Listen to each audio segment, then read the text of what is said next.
So hello everyone, तो स्वागत है सभी का हमारे एक और वीडियो में। आज हम करने वाले हैं अपने फिजिक्स के चैप्टर नंबर 3 की ग्रेविटेशन चैप्टर जो स्टार्ट करने वाले हैं, उसका जो लेक्चर नंबर फर्स्ट करने वाले हैं आज।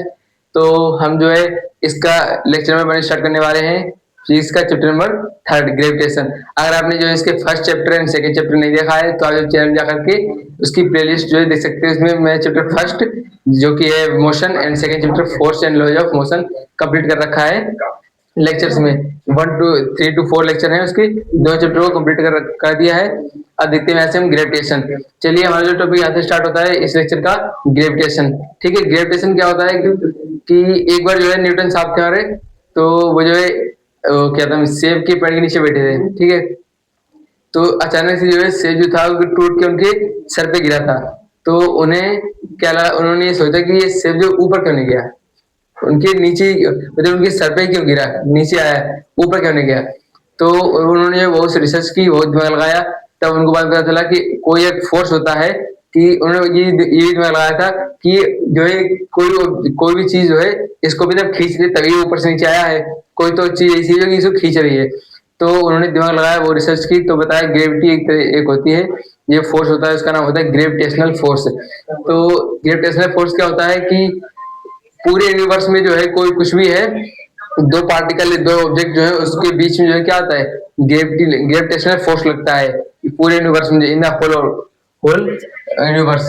चलिए देखते हैं क्या होता है gravitation.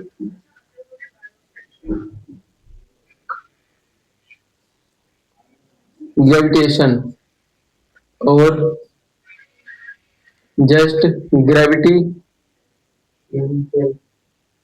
Gravity is a force of attraction.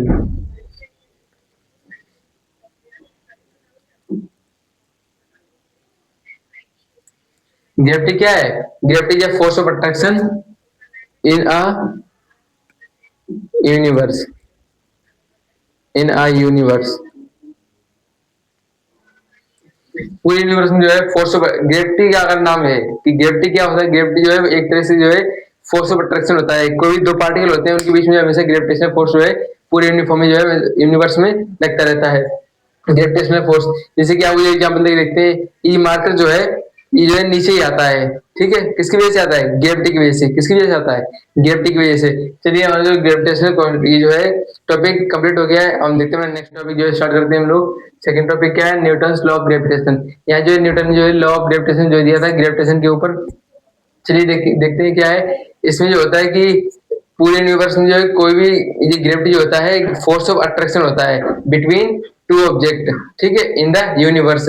ये जो एक फोर्स होता है वो डायरेक्टली प्रोपोर्शनल टू द किसके होता है, प्रोडक्ट ऑफ टू मासेस। ठीक, कोई भी दो मासेस हैं उनका जो प्रोडक्ट होगा वो डायरेक्टली प्रोपोर्शनल होता है इस फोर्स के। एंड इनवर्सली प्रोपोर्शनल होता है square of between them. Distance जो होती है is directly inversely proportional to the square of distance between them. किनके, ये ऑब्जेक्ट के बीच में जो है जो डिस्टेंस होती है हमारे पास, उनको जो हम लोग उनका स्क्वायर करते हैं वो इनवर्सली प्रोपोर्शनल आता है। चलिए देखते हैं क्या होता है हमारे पास। ये जो है लॉ क्या कहता है, it states that every object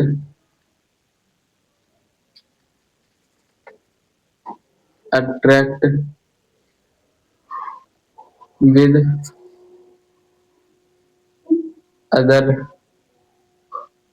every object। एक ऑब्जेक्ट दूसरे ऑब्जेक्ट से क्या करता है, अट्रैक्ट करता है इन द यूनिवर्स। पूरे यूनिवर्स में ये चलता रहता है, दो ऑब्जेक्ट के बीच में क्या करता लगता रहता है, फोर्स लगता रहता है। कौन सा फोर्स, ग्रेविटेशनल फोर्स। चलिए ऐसे जो ये होता है, एंड बाय द फोर्स, एक फोर्स लगता है। ठीक, बाय द फोर्स दैट, ये फोर्स जो होता है दैट इज डायरेक्टली प्रोपोर्शनल होता है किसके, directly proportional to the product of, किसका product, product of two masses, product of two mass. किसका मास होगा, product of masses. and inversely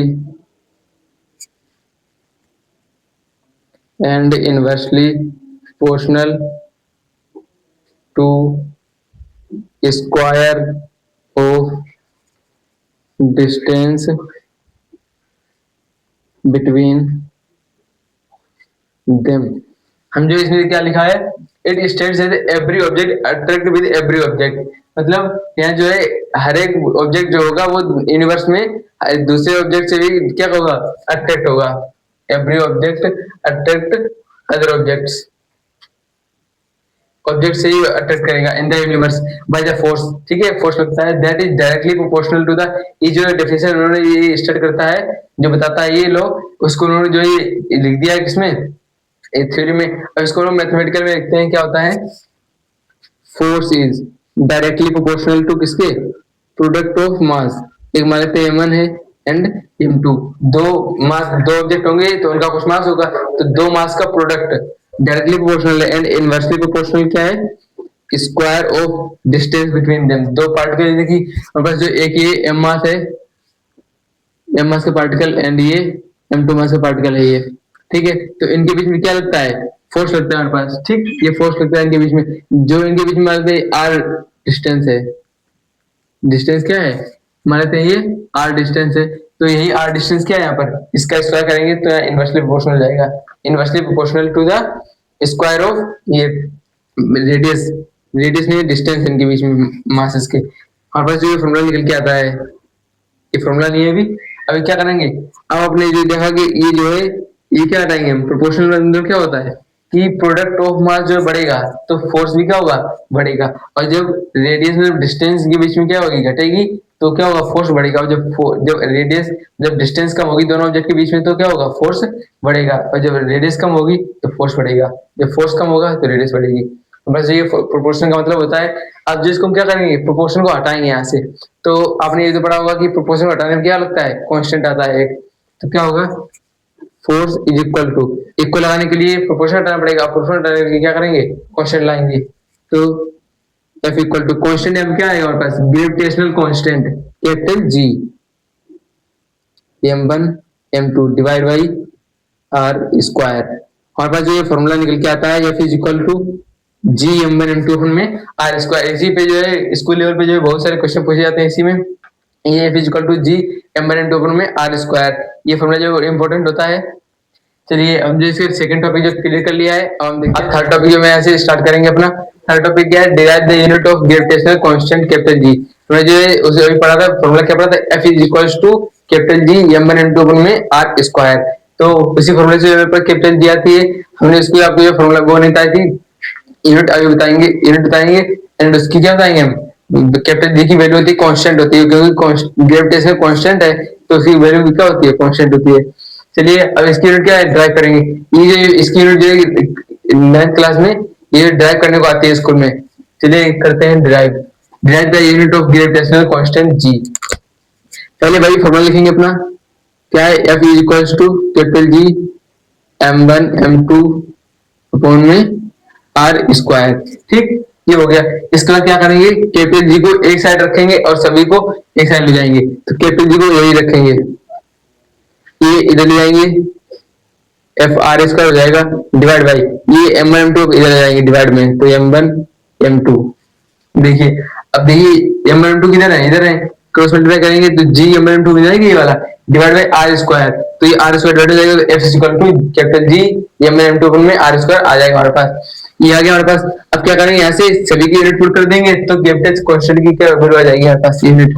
तो जी इज इक्वल टू फोर्स की क्या होती है यूनिट हमारे पास, न्यूटन, एंड डिस्टेंस जो होती है किसमें रखेंगे, मीटर में, तो मीटर का स्क्वायर, आर स्क्वायर तो मतलब metre square, divide by mass into mass, mass का क्या होता है हमारे पास यूनिट केजी होता है, तो मास इंटू मास मतलब केजी स्क्वायर, तो केजी स्क्वायर। हमारे पास यही यूनिट आती है किसकी, कैपिटल जी की, न्यूटन मीटर स्क्वायर पर केजी स्क्वायर। अब ये ग्रेविटेशनल कांस्टेंट है, क्या है, ग्रेविटेशनल कांस्टेंट, तो इसकी वैल्यू क्या होगी, कांस्टेंट होगी, तो लिखते हैं क्या होता है where capital G is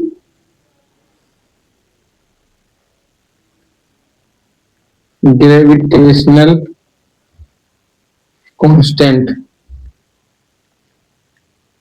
unit test में कांस्टेंट होता है, इसकी वैल्यू होती है g equals to 6.67 into 10⁻11 newton metre square पर केजी स्क्वायर। इसके पे देखिए वैल्यू होती है एंड इसकी क्या होती है, यूनिट होती है हमारे पास न्यूटन मीटर स्क्वायर पर केजी स्क्वायर।